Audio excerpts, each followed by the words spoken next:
Hey everybody, this is Tree from treeoflogic.com. So today I'm going to talk about the lawsuit that has been filed on behalf of Coulter and the two conservative groups at Berkeley against the University of California, Berkeley, in reference to violating their freedom of speech. I cannot believe I'm saying this stuff, but here we are talking about conservatives having their constitutional rights violated. So let's begin. There has been a lawsuit filed on behalf of two conservative student groups at the University of California, Berkeley. Attorney Herman Dillon has filed a free speech lawsuit against Cal Berkeley in reference to denying Ann Coulter the right to speak at their university. The Young Americans Foundation and the Berkeley College Republicans were offered the opportunity to pick a speaker to participate in an open discussion talking about illegal immigration. The liberal groups brought two representatives to speak in support of illegal immigration. Bill Clinton's senior advisor, Maria Echevarria. I know I done messed up your last name, girl, but I don't care. And the ex-president of Mexico, Vicente Fox, represented the liberal stance on illegal immigration and were given premier speaking events during peak attendance periods with no time limit. Remember this, okay, because this is going to come up later on. But when the two conservative groups invited Ann Coulter to provide a counter argument against illegal immigration, she was denied by the administration of Berkeley to speak on behalf of the conservatives, and her speech was canceled. Attorney Dillon was hired by the conservative students, and within hours of being retained, she discovered that Berkeley had a discrimination policy that they called the high-profile speaker policy. Now, keep in mind that this policy is not in writing and is considered void for vagueness, which is unconstitutional. Surprisingly, Berkeley administration admitted that this policy exists and has been enforced to prevent conservative speakers from speaking on their campus in the past. This policy has only been used to shut down conservative speakers brought to the university by Republican students. This unwritten policy has never been used against liberal speakers invited by Democratic students. Basically, this policy restricts the conservative speaker's time, manner, and place on and off campus where they are allowed to speak. This is discrimination of their constitutional rights in reference to the First Amendment, and being that Berkeley is supposed to be the center point of free speech, they should know this. Case in point, Auburn University denied Richard Spencer the right to speak at their university after being invited by an alt-right organization. A federal judge ruled against Auburn University, stating that they cannot violate Richard Spencer's First Amendment rights and must allow him to speak. Not only was Richard Spencer allowed to speak, but he was given the same accommodations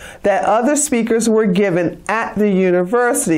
Auburn's police officers also stepped in and provided exceptional security to the students and attendees of the speech by unmasking Antifa and arresting 3 of their members. While doing research for this story, I discovered that, similar to several states in the South, California also have a law against concealing your identity. The only difference is that the southern states created this law to prevent anonymous KKK members from committing violent acts against minorities while wearing a hood. While California has a no-mask law called wearing mask or disguise to evade police under the Penal Code Section 185 PC, which prohibits anyone from wearing a mask in order to hide their identity from the police. While the police officers in Auburn, Alabama were told to enforce the law by unmasking Antifa and arrest anyone who violates the law, Meanwhile, the police officers in Berkeley, California were told to stand down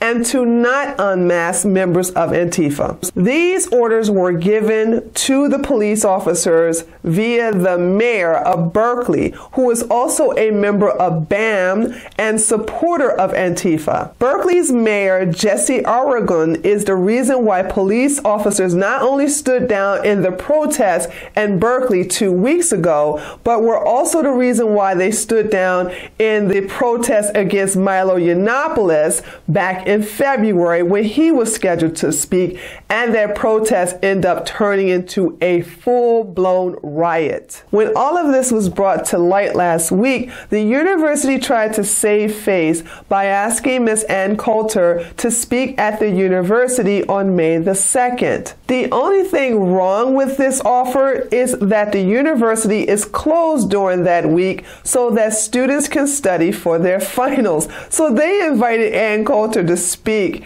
at the university when it's shut down. Yeah, that's genius.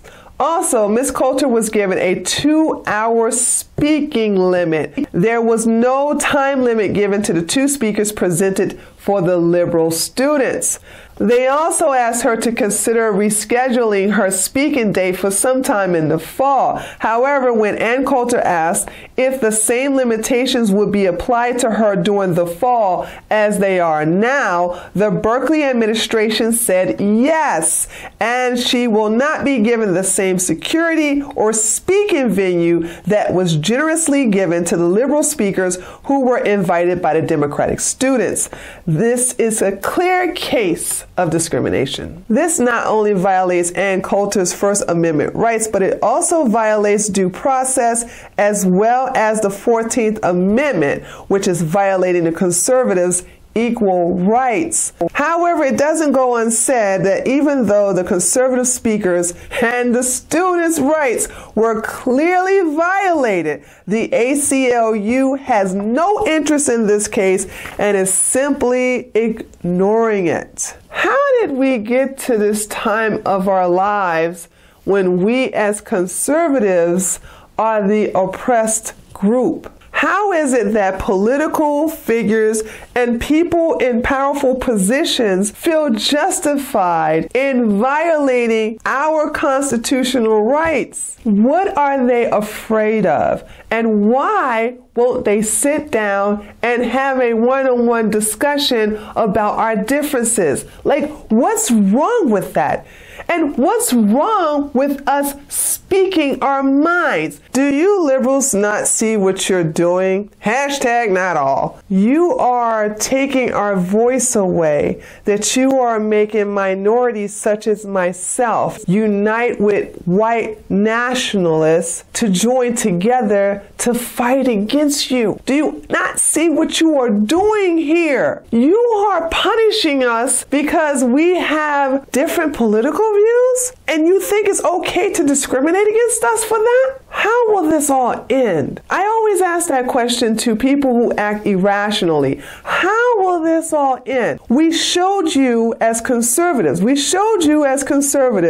that we are capable of defending ourselves physically. And now we have to lawyer up to show you that we are capable of defending ourselves legally. And out of your ignorance and determination to be in your safe space, you're going to end up broke and broken. I can say from personal experience as a black female conservative that this is hard times for me. I never thought that I would be discriminated against because I'm on the right. And I never thought that I would be censored because I am a conservative. I never thought that I would come to this point in my life that I am discriminated because of my political views. Never. Race, yeah. Gender, sure. But political views? This is a new one for me. It's also frustrating to me because I don't like what's happening right now, and it really bothers me to no end. And I never thought that the left would consider this behavior acceptable. Hashtag not all. Jeez. Not all of us liberals are like that. How do you feel about all of this? Whatever you got to say, leave it in the comments below. If you like this video, give it a thumbs up. And if you're new to my channel, feel free to subscribe. And please keep checking to see if you're subscribed to my channel. YouTube is still taking subscribers away from me. YouTube is still unsubscribing subscribers from my channel. So yeah, that's still happening, by the way. So please continue to check to see if you are still subscribed to my channel. I'm getting lots of people telling me that YouTube unsubscribed them from my channel, and I am so well aware of that. So yeah, welcome to my world, being on the wrong side of the argument. So with that being said, yeah, I look forward to talking to you guys in the comments section. Later, taters.